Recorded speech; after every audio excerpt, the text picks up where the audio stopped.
Chapter 26. I spew the berries from my mouth, wiping my tongue with the end of my shirt to make sure no juice remains. Peeta pulls me to the lake, where we both flush our mouths with water and then collapse into each other's arms. "You didn't swallow any?" I ask him. He shakes his head. "You?" "Guess I'd be dead by now if I did," I say. I can see his lips moving in reply, but I can't hear him over the roar of the crowd in the Capitol that they're playing live over the speakers. The hovercraft materializes overhead, and 2 ladders drop, only there's no way I'm letting go of Peeta. I keep one arm around him as I help him up, and we each place a foot on the first rung of the ladder. The electric current freezes us in place, and this time I'm glad, because I'm not really sure Peeta can hang on for the whole ride. And since my eyes were looking down, I can see that while our muscles are immobile, nothing is preventing the blood from draining out of Peeta's leg. Sure enough, the minute the door closes behind us and the current stops, he slumps to the floor, unconscious. My fingers are still gripping the back of his jacket so tightly that when they take him away, it tears, leaving me with a fistful of black fabric. Doctors in sterile white, masked and gloved, already prepped to operate, go into action. Peeta's so pale and still on a silver table, tubes and wires springing out of him every which way, and for a moment I forget we're out of the games, and I see the doctors as just one more threat, one more pack of mutts designed to kill him. Petrified, I lunge for him, but I'm caught and thrust back into another room, and a glass door seals between us. I pound on the glass, screaming my head off. Everyone ignores me, except for some Capitol attendant who appears behind me and offers me a beverage. I slump down on the floor, my face against the door, staring uncomprehendingly at the crystal glass in my hand. Icy cold, filled with orange juice, a straw with a frilly white collar. How wrong it looks in my bloody, filthy hand, with its dirt-caked nails and scars. My mouth waters at the smell, but I place it carefully on the floor, not trusting anything so clean and pretty. Through the glass, I see the doctors working feverishly on Peeta, their brows creased in concentration. I see the flow of liquids pumping through the tubes, watch a wall of dials and lights that mean nothing to me. I'm not sure, but I think his heart stops twice. It's like being home again, when they bring in the hopelessly mangled person from the mine explosion, or the woman in her 3rd day of labor, or the famished child struggling against pneumonia, and my mother and Prim, they wear that same look on their faces. Now is the time to run away to the woods, to hide in the trees until the patient is long gone, and in another part of the scene, the hammers make the coffin. But I'm held here, both by the hovercraft walls and the same force that holds the loved ones of the dying. How often I've seen them, ringed round our kitchen table, and I thought, why don't they leave? Why do they stay to watch? And now I know. It's because you have no choice. I startle when I catch someone staring at me from only a few inches away, and then realize it's my own face reflecting back in the glass. Wild eyes, hollow cheeks, my hair in a tangled mat, rabid, feral, mad. No wonder everyone is keeping a safe distance from me. The next thing I know, we've landed back on the roof of the training center, and they're taking Peeta, but leaving me behind the door. I start hurling myself against the glass, shrieking, and I think I just catch a glimpse of pink hair. It must be Effie. It has to be Effie, coming to my rescue, when the needle jabs me from behind. When I wake, I'm afraid to move at first. The entire ceiling glows with a soft yellow light, allowing me to see that I'm in a room containing just my bed. No doors, no windows are visible. The air smells of something sharp and antiseptic. My right arm has several tubes that extend into the wall behind me. I'm naked, but the bedclothes are soothing against my skin. I tentatively lift my left hand above the cover. Not only has it been scrubbed clean, the nails are filed in perfect ovals. The scars from the burns are less prominent. I touch my cheek, my lips, the puckered scar above my eyebrow, and am just running my fingers through my silken hair when I freeze. Apprehensively, I ruffle the hair by my left ear. No, it wasn't an illusion. I can hear again. I try and sit up, but some sort of wide restraining band around my waist keeps me from rising more than a few inches. The physical confinement makes me panic, and I'm trying to pull myself up and wriggle my hips through the band when a portion of the wall slides open and in steps the red-headed AVOX girl carrying a tray. The sight of her calms me, and I stop trying to escape. I want to ask her a million questions, but I'm afraid any familiarity would cause her harm. Obviously, I am being closely monitored. She sets the tray across my thighs and presses something that raises me to a sitting position. While she adjusts my pillows, I risk one question. I say it out loud, as clearly as my rusty voice will allow, so nothing will seem secretive. Did Peter make it? She gives me a nod, and as she slips a spoon into my hand, I feel the pressure of friendship. I guess she did not wish me dead after all. And Peter has made it. Of course he did, with all their expensive equipment here. Still, I hadn't been sure until now. As the AVOX leaves, the door closes noiselessly after her, and I turn hungrily to the tray. A bowl of clear broth, a small serving of applesauce, and a glass of water. This is it? I think grouchily. Shouldn't my homecoming dinner be a little more spectacular? But I find it's an effort to finish the spare meal before me. My stomach seems to have shrunk to the size of a chestnut, and I have to wonder how long I've been out, because I had no trouble eating a fairly sizable breakfast that last morning in the arena. There's usually a lag of a few days between the end of the competition and the presentation of the victor, so that they can put the starving, wounded mess of a person back together again. Somewhere, Cinna and Portia will be creating our wardrobes for the public appearances. Haymitch and Effie will be arranging the banquet for our sponsors, reviewing the questions for our final interviews. Back home, District 12 is probably in chaos as they try and organize the homecoming celebrations for Peter and me, given that the last one was close to 30 years ago. Home, Prim and my mother, Gail. Even the thought of Prim's scruffy old cat makes me smile. Soon I will be home. I want to get out of this bed, to see Peter and Cinna, to find out more about what's been going on. And why shouldn't I? I feel fine. But as I start to work my way out of the band, I feel a cold liquid seeping into my vein from one of the tubes and almost immediately lose consciousness. This happens on and off for an indeterminate amount of time. My waking, eating, and even though I resist the impulse to try and escape the bed, being knocked out again. I seem to be in a strange, continual twilight. Only a few things register. The red-headed AVOX girl has not returned since the feeding. My scars are disappearing. And do I imagine it? Or do I hear a man's voice yelling? Not in the capital accent, but in the rougher cadences of home. And I can't help having a vague, comforting feeling that someone is looking out for me.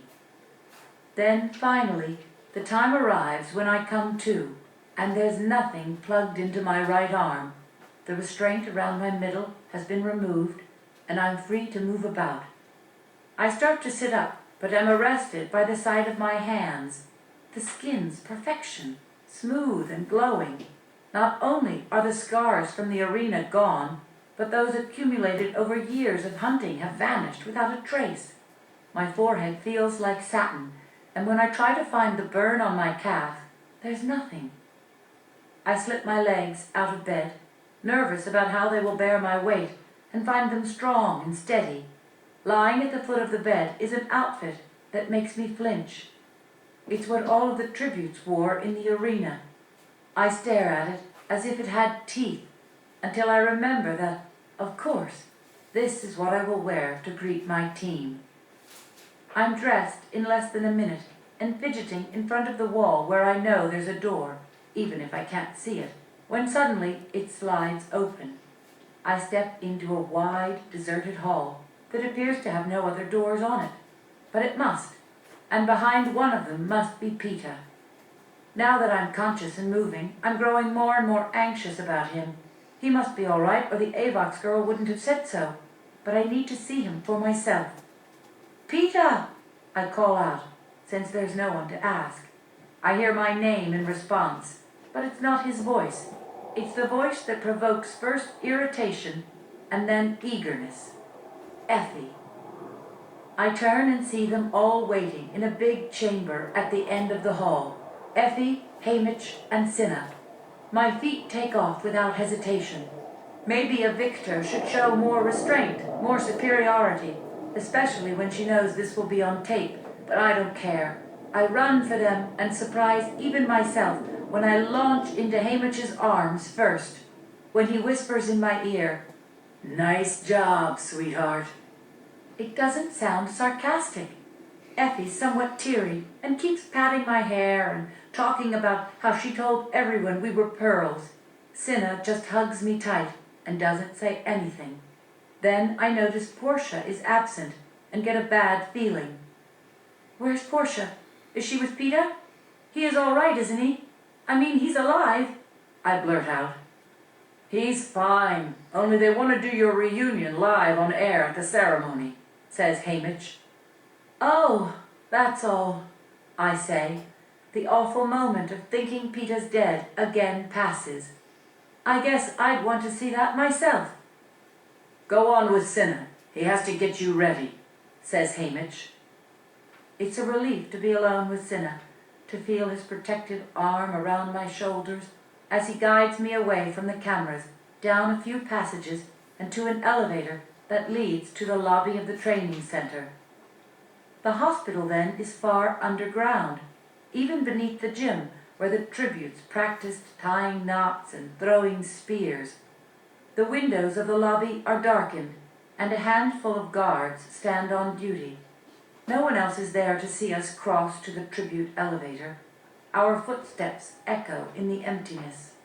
And when we ride up to the 12th floor, the faces of all the tributes who will never return flash across my mind, and there's a heavy, tight place in my chest. When the elevator doors open, Venia, Flavius, and Octavia engulf me, talking so quickly and ecstatically I can't make out their words. The sentiment is clear, though. They are truly thrilled to see me, and I'm happy to see them, too, although not like I was to see Cinna.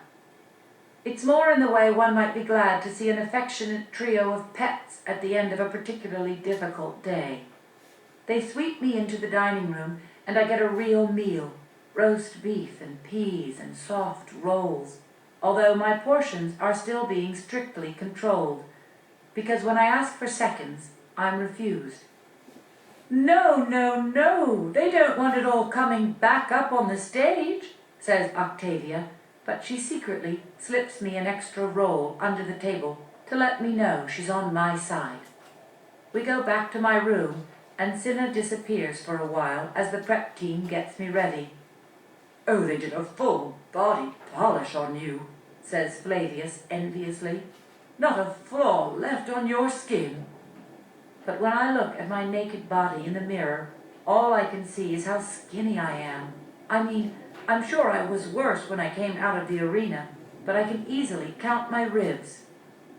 They take care of the shower settings for me, and they go to work on my hair, nails, and makeup when I'm done. They chatter so continuously that I barely have to reply, which is good, since I don't feel very talkative.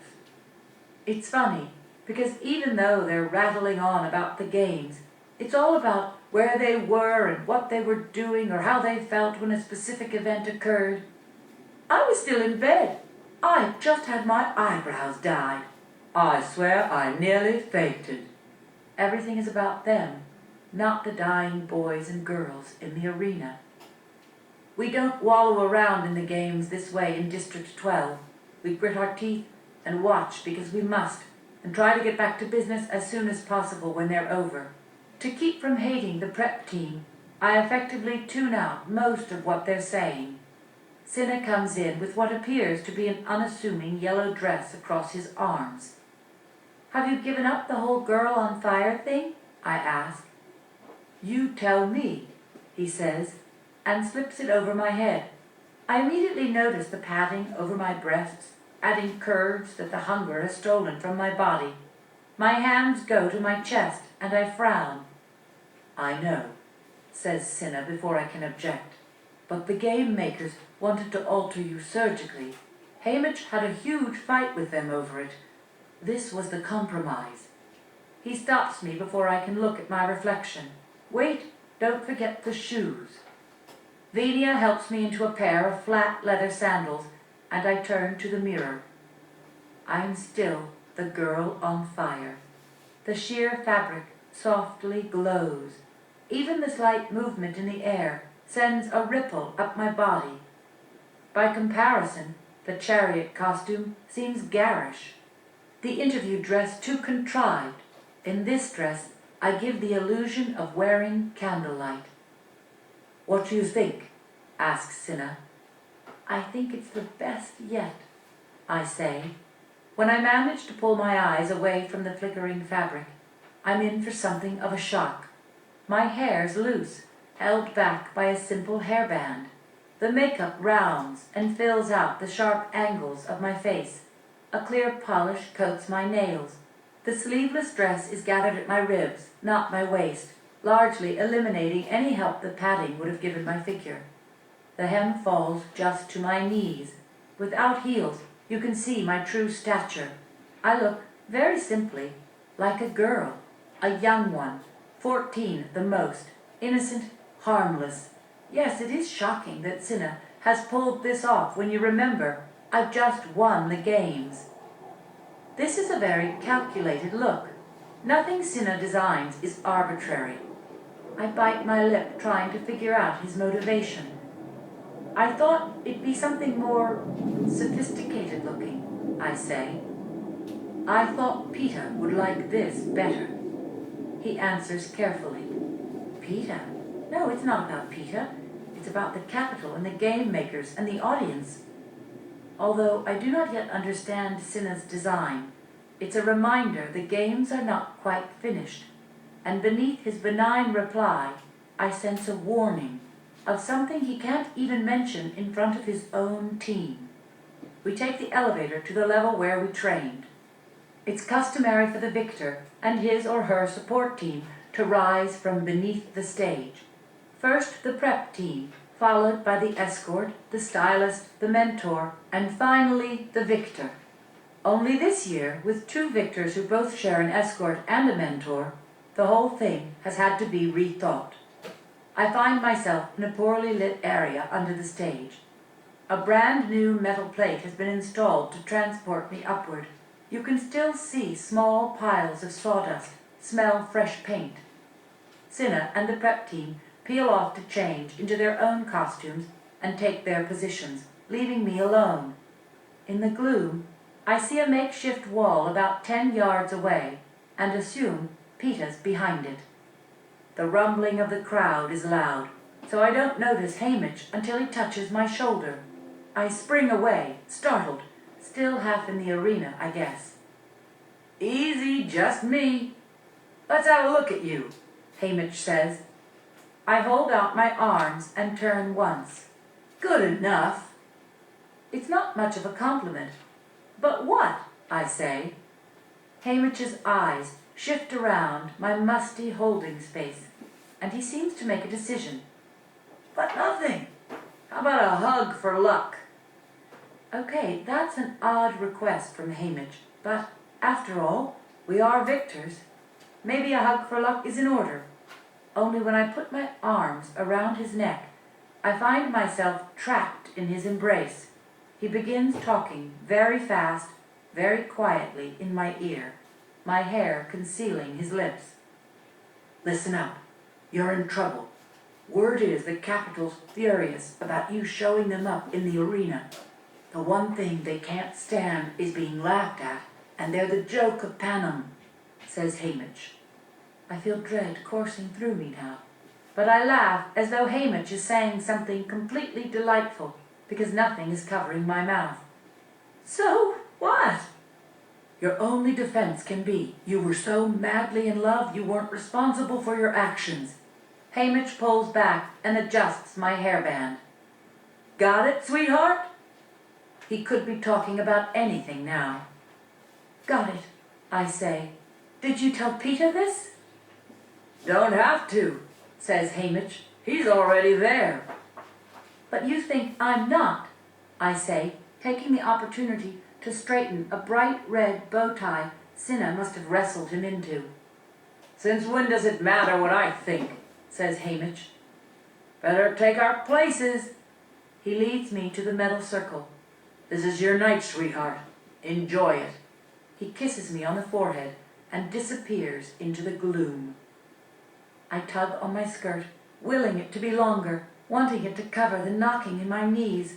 Then I realize it's pointless. My whole body's shaking like a leaf. Hopefully, it will be put down to excitement. After all, it's my night. The damp, moldy smell beneath the stage threatens to choke me. A cold, clammy sweat breaks out on my skin, and I can't rid myself of the feeling that the boards above my head are about to collapse, to bury me alive under the rubble.